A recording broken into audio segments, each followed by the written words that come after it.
How's it going, guys? Welcome back to FootballerXP. My name is T-Man, and in today's video I'm going to be sharing with you guys 3 basic tips that you can use if you want to get your free kicks on target every single time. Now, the great thing about football is if you do certain things a certain way and you execute certain things in a certain way, you'll always get the results. I can't say 100% of the time, but if you do these 3 tips that I'm about to show you, like with free kicks, for example, you will get your free kicks on target 90% of the time. The other 10%, some things that are out of your control may affect the results and the outcome of your shot. For instance, maybe the keeper's extra good on that day. Nothing you can do about that. Maybe the weather's really bad. Nothing you can do about that, again.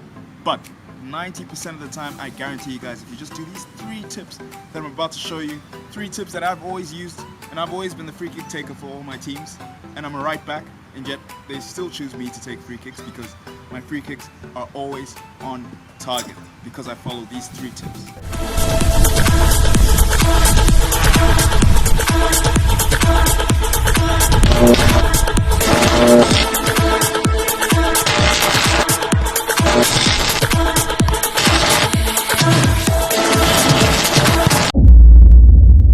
Now, a basic rule of thumb with football kicking techniques is if you want to achieve accuracy in your kick, then you're going to use the inside of your foot, which is why we use the inside of our foot to make passes.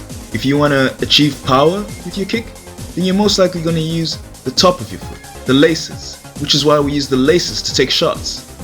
Now, the thing about a free kick is sort of in between. We want to achieve some accuracy on our kick, but we also need power to be able to get it over the wall and to beat the goalkeeper.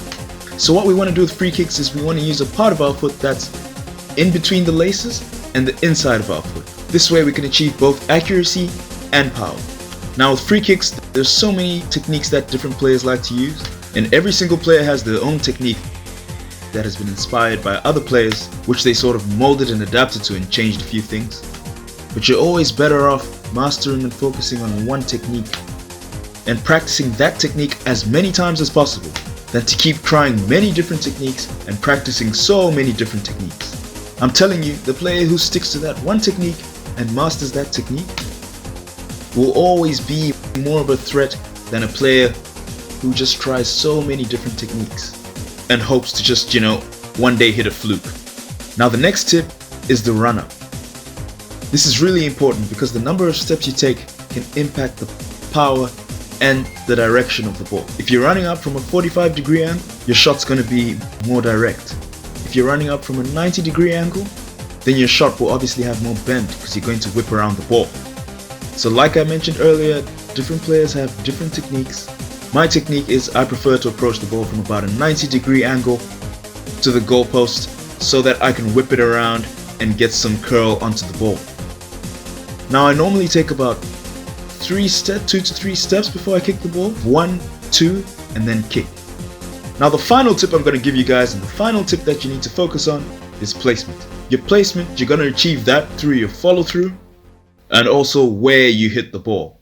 So like earlier with technique, we spoke about the different parts of your foot, achieving different levels of power and different directions of the ball.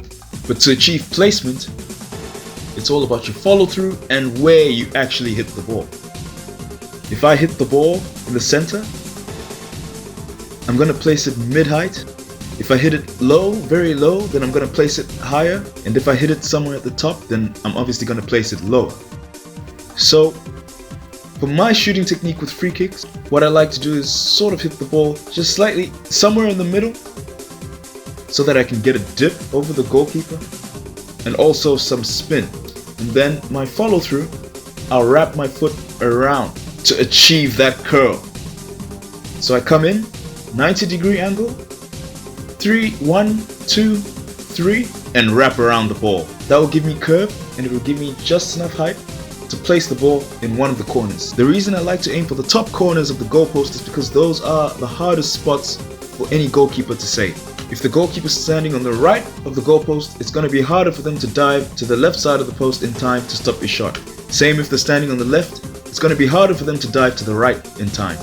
So I always aim for the top corners and I always make sure I get some spin on the ball. That wraps up today's video, guys. Thanks so much for watching, and do not forget to hit that subscribe button and notification bell so you can become a part of the FXP squad. Also, do not forget to give it a thumbs up and leave a comment letting us know what video you'd like us to do next. We'll see you next time on FootballerXP.